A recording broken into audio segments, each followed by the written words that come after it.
Hey guys, I'm on my way to actually Bath and Body Works today because I heard that they're having a sale on their 3-wick candles, and there's one that I have my eye on because it's very festive for 4th of July, so maybe they have it in stock.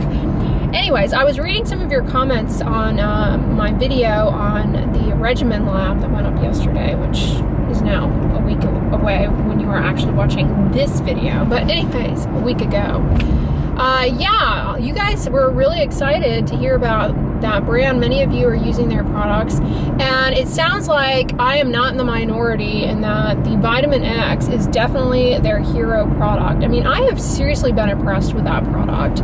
I definitely think it is worth giving it a shot if you are looking to just brighten up skin tone, fade discoloration. It's a great product. I mean, I have not come across, I've tried a lot of discoloration, dark spot correcting, skin brightening products, and that one really packs a more substantial punch in terms of just the noticeable improvement in skin smoothness, luminosity, and it really has a good mixture of antioxidants in the formula. It's not, I mean, technically you could classify it, as a vitamin C serum, but I love how they're not just marketing it as that, because everyone and their mother has a vitamin C serum, and we all know the limitations with L-ascorbic acid. It's water soluble, so it's challenging to get it into the skin, and it's not very stable. It oxidizes readily. They have all of the components in their formula, actually, technically, to have a stable form of vitamin C. Now, whether or not they have it in the right proportions and all that, we'll never know. I mean, even brands that, when you read their ingredient list on their vitamin C serum, it looks identical to C ferulic. It still doesn't come with that data set that we have with C ferulic.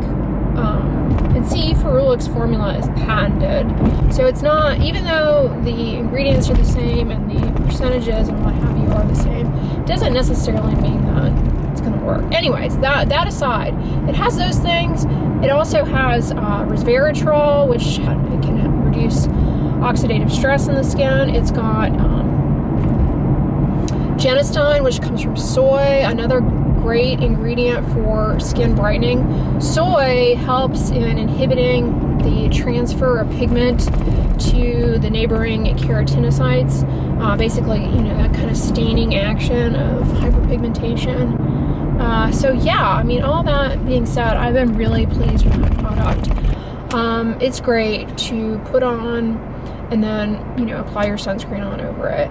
The advantage, too, of using products like that is that you'll get a little bit of additional help, provided the formula is effective, which I think it is, because I do see that skin brightening effect. Anyways, you get a little bit of additional help from some of these other environmental stressors, which sunscreen alone is not going to protect you from. Things like pollution, visible light. Most sunscreens don't offer protection against the HEV wavelengths that do generate free radical damage in the skin. Infrared generates a lot of, generates free radical damage. It actually insults the mitochondria, the powerhouse of the cell. I heard somewhere that was like a sign that you grew up in a certain generation, if your gut response is mitochondria is the powerhouse of the cell. There are certain things that were just taught in school, like little sayings and things. I don't know. That was one of them. The Golgi is like the packaging and redistribution center. I suppose that's right. My major, people ask me oftentimes, what did I major in college? It was cell biology. I majored in cell biology, and that is what I majored in. And then in med school, I did a combined MD PhD program. So I did medical school. I did the first 2 years of medical school, and then basically the way I worked, the first 2 years of medical school is, or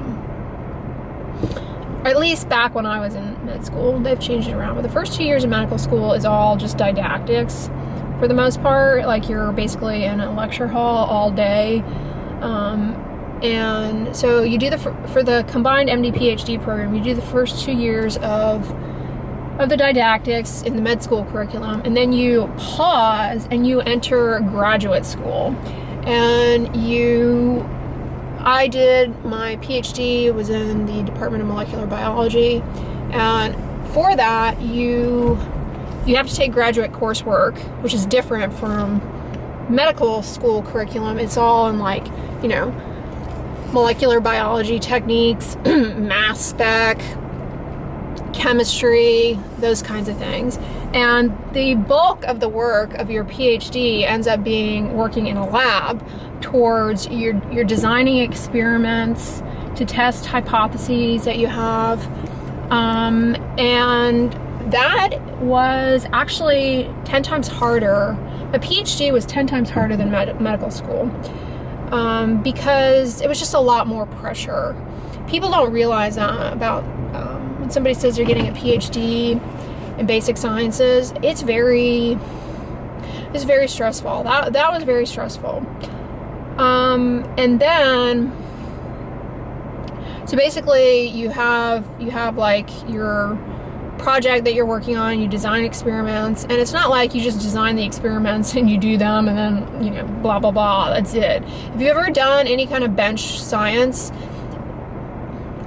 to say patience is a virtue is an understatement. I mean, it requires a lot of patience because things just keep failing and failing and failing, and it can be a very long, drawn-out process. And there's no end in sight, putting it bluntly, because being able to finish your PhD is all contingent upon getting data from your experiments that, you know, address a question or whatever that you can then write up into a publication. You have to have publications in order to then be able to defend your thesis. And so getting the data in and of itself and designing the experiments is a long journey. Then when you actually do get stuff that starts working and clicking, you have all these meetings with your advisory committee. That takes a lot of time. They really are tough on you. They grill you, they push you, they say, oh, this isn't good enough, which is great. You know, it's very heavy on the constructive criticism. And yeah, I could tell you guys some fun stories from that time in my life. And then after you do that, then you can start putting together everything into a thesis defense. And then you go up in front of like all these people and you defend your thesis based on the experiments that you know, the data sets that you have and everything from the papers. So I did that. And then once you defend, you are a PhD. So I got my PhD, and then for the combined program, you then go back into medical school after you defend your PhD. So like the day after I defended my PhD, I think I had like a week or something to kind of chill. And then I went back into medical school, the last 2 years of medical school, because here in the States, medical school is 4 years. And so I went back into the last 2 years. Now, bear in mind, my classmates that I started with at the very beginning had already graduated. You know, they finished their 4 years while I was in my PhD program. So the only people that kept up with me through the whole journey were people in the MD PhD program, because they too were going through the same journey, except not everybody gets to the same, not everybody finishes their PhD at the same time.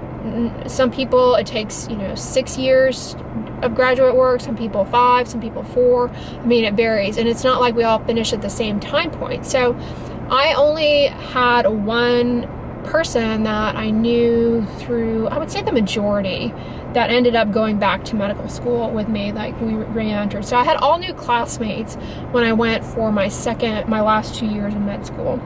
And that was cool because I got to meet new people. The last 2 years of med school, at least for me, the second to last year is all the clinical rotations. OBGYN, surgery, psychiatry, family medicine, pediatrics. Did I say general surgery? Yeah.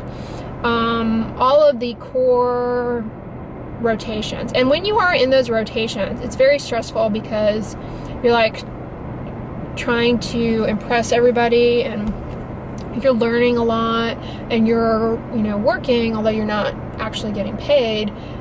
You're paying to work, basically. So it's really intense hours and everything. And then you have to study a lot too, because you have, at the end of each clinical rotation, you have what's called a shelf exam. So yeah, I mean, that was basically the second to the last year. And then the final year is what are called sub-I rotations, sub-internship. Basically, you do really intensive rotations in whatever it is that you want to go into. And for me, that was dermatology. So I did and bear in mind, up until this point, we got like maybe a day of dermatology, not even a day, like 20 minutes, like a sheet of paper of dermatology up until that point. And if you didn't decide that you wanted to do derm as your specialty, you were not getting really any derm exposure unless you chose to do a dermatology elective. So when people are always like, doctors don't get any nutrition, we got a solid like 3 months in the first year. It came back again in the second year for like a long stretch. And then we got continual weaving in of nutrition into the clinical years, plus it's heavily tested on the boards. Anyways, yeah, people are always like, doctors don't get any nutrition, but seriously, we don't really get any dermatology unless you seek it out, which obviously I wanted to go into it, or decided I wanted to go into it. So yeah, I did my rotation in the Department of Dermatology at my med school, and then part of the rest is doing what are called away rotations, because dermatology is such a small specialty that there's really only one kind of sub-I that you could do at your home program. And the expectation, if you're applying into derm, is that you do away rotations at different programs. And those, you're kind of auditioning for their residency in a sense. So I did a lot of away rotations. Bear in mind, none of this, like, you have to pay for these to go to another city. You have to pay for your housing, travel, all that. I mean, it's not like you are getting paid, but it is more than a full-time job as a student. It's more than, 40 hours a week. It's like 100 plus hours a week. So people are always like, doctors make so much money, blah, blah, blah. But they don't realize that we actually we make $0 for a long period of time, and we take out a lot of student loans during that time. So at the end of the day, we end up not really making that. I mean, if you go into medicine for financial reasons, you got the wrong idea. First of all, you should not go into medicine for monetary reasons. Second of all, it's like you're not going to get wealthy. Like, medicine is not the place to go if you want to make money. Go into business, or be an entrepreneur or something. Don't go into medicine for financial reasons, because you can easily go broke. Anyways, I don't know where I went on this tangent, but yeah, I did that, and then you apply for residency thereafter, and you travel all around. During your last year of med school is when you apply to residency. You travel around to all these different programs all over the country. I mean, talk about a environmental devastating footprint. I went traveling, flying all around the whole country. Again, nothing that they pay for. This is just what the expectation was and what was required. And so, yeah, you do that, you interview at these programs, and then you put together a rank list of where you want to go do your training.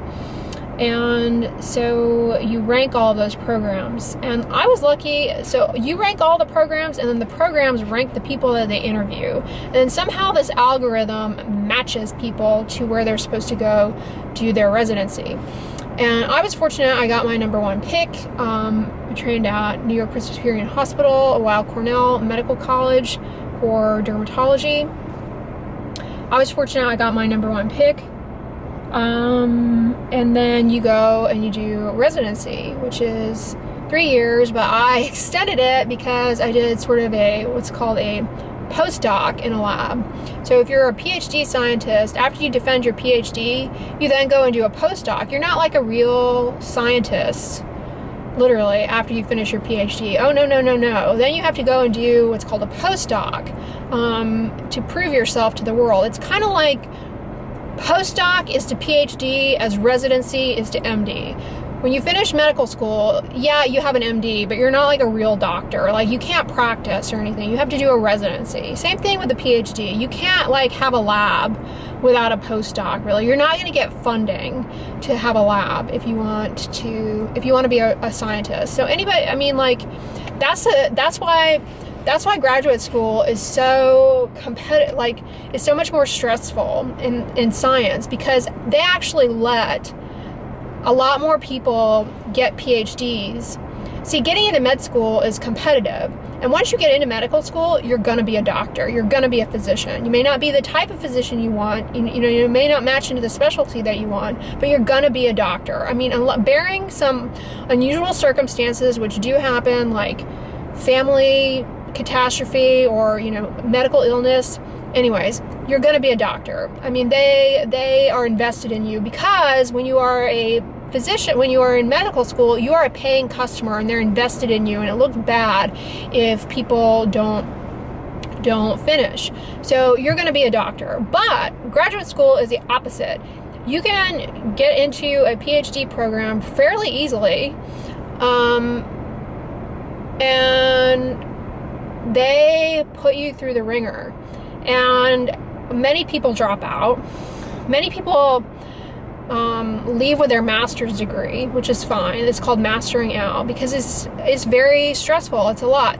Then once you get a PhD, you have to do a postdoc, and the pressure continues, because only a select few actually are able to go on to have labs and be what's called a PI. I mean, it's very challenging. And back in like the 70s or 80s, it was there was just a lot more money that went towards science and funding of these labs, basic science research. But now it's gotten so that the average age somebody gets their first career award is like in their 50s. That's like starting your career. I'm not joking. 40s, 50s, late 40s, 50s. And that's when most people are thinking of, winding down their career in many cases. So yeah, I mean, and the problem is that in science, people are not, like, there's a group of people who are at the pinnacle of the career, at the top of their career, and they're not like retiring, or they're continuing to get the funding. And people below them, the new talent, is not getting funded. It's just saturated with the same people. Does that make sense? Probably not. Anyways, hope that makes sense to you guys. Anyways, I'm here at Bath & Body Works. So, I'm back, and I got 3 candles at Bath & Body Works. Interestingly enough, I haven't been in a Bath & Body Works in a while, and they have this new thing where you walk in and you just take a bag as opposed to the baskets, which, I don't know, encourages you to spend, obviously, because if you have the basket, then, you can just put it back. But a bag is like, once you start putting stuff in, it kind of gets wrinkled and you can't put it back. Yeah.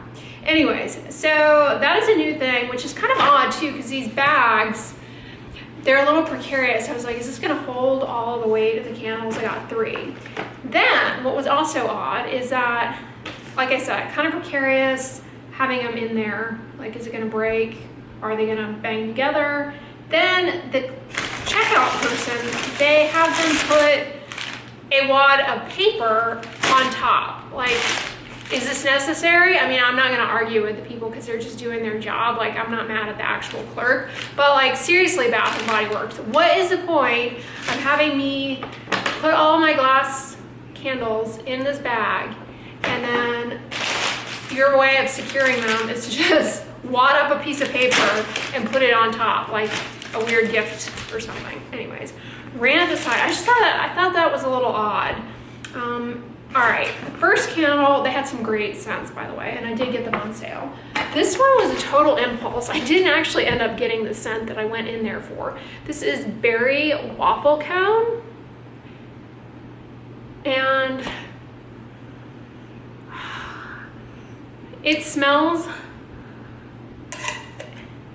it really does have a berry waffle cone smell. It reminds me of TCBY, which I always loved going in TCBY, and I don't see them much anymore. I know they have non-dairy flavors, like I know they have an almond milk based frozen yogurt, but TCBY was my favorite place back in the day, and I can't find them anywhere. I think they're still in existence anyways. So yeah, I got that one. It does remind me of the TCBY. Here's a fun story. My thing when I would go to TCBY, this was back before I was vegan and they were more, you know, they were more available. Like I said, I don't see them anymore. Anyways, the sign was like a picture of a waffle cone with the strawberry ice cream and the whipped cream. And I used to try, I would always order my frozen yogurt with a strawberry flavor, and I would try and reproduce the sign. That was like my thing. I liked that. And then there was like this white chocolate flavor that was really good. Yeah, TCBY was good stuff. Summer Boardwalk. This was, I feel like this has an appley scent to it. Yeah, there's something a little appley about it. I'm showing you that because I thought it was interesting that this one has a little film on it. They don't usually have that. What does it say the notes are? Caramel glazed popcorn, which I'm not really getting. Warm taffy apples. That is the overwhelming scent here. And then it says salty sweet cream with natural essential oils. I definitely get the apple. That is the majority scent there. And then this one, ice cream bar. Now, I don't know what the notes on this are, but to me, this smells exactly like shredded coconut. It smells an awful lot like shredded coconut. And it says glazed chocolate wafer. I don't get any chocolate out of this. Vanilla ice cream. I can kind of see a little bit of vanilla. Graham cracker crunch. See, I don't get that either. Anyways, it smells like shredded coconut. It doesn't smell like the typical Bath & Body Works coconut scents. It smells like actual coconut to me. So yeah, that's what I got. And while I was away, the cats will play. I'm on a roll today. While I was away, I got a package from Yesstyle, so I'm gonna open it for you guys. Yeah, Yesstyle sent me this 15th anniversary box. I guess it's their 15th anniversary, so we'll see what's inside. I have an envelope. Ooh, this looks like fun stuff. It says, a little thank you card. I guess for talking about Yesstyle so much. Look, this kind of looks like bacon and eggs. A little egg thing is falling down. What is this? I can tell it's some kind of lip product. This is like a little mirror, but it looks like a hard-boiled egg. And then it comes with this little plate. Probably eat off of that, truthfully. Oh, it's a lip gloss.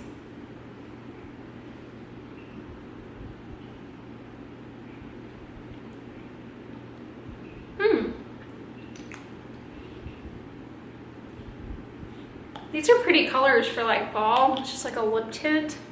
Cool. Then, what the heck is this? Shake and Shot. Oh, this is some sort of Dr. Jart face mask. I may have to try this. The packaging is adorable though. I don't really, oh, it's a face. How funny is that? Like a face mask? That's cute. All right. We also got, I think this is like a Thai version of Poopery. It says made in Thailand on the back. This product is a deodorizer for toilet bowl. All right, cool. A Thai Poopery Mung Mung Paw Brush. Oh, that's cute because the brush looks like a paw. Cute.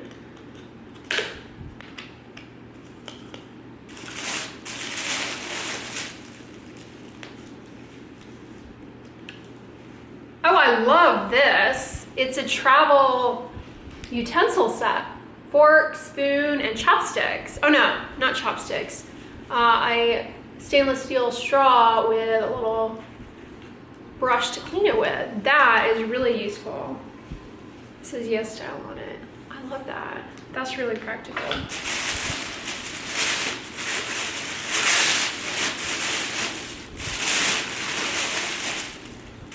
Oh, cute. A t-shirt that says night. This is for sleeping, I guess. That's cute. I will probably wear that. And another one that, one guess what it says. Unknown collar. Put a little sun on it. Yeah, let's see. Those are rowboat collar. Don't you hate those? The night one has a little moon on the sleeve. That is so cute. Thanks, Yesstyle. Well, hey guys, I just finished my skincare routine. I'm putting some of this serum in my hair. I love this stuff. I'm gonna wrap up the vlog here. Thank you guys so much for coming along with me. I hope you enjoyed my random rambles. But if you like this video, give it a thumbs up, share it with your friends, and as always, don't forget, sunscreen and subscribe. I'll talk to you guys tomorrow. Bye.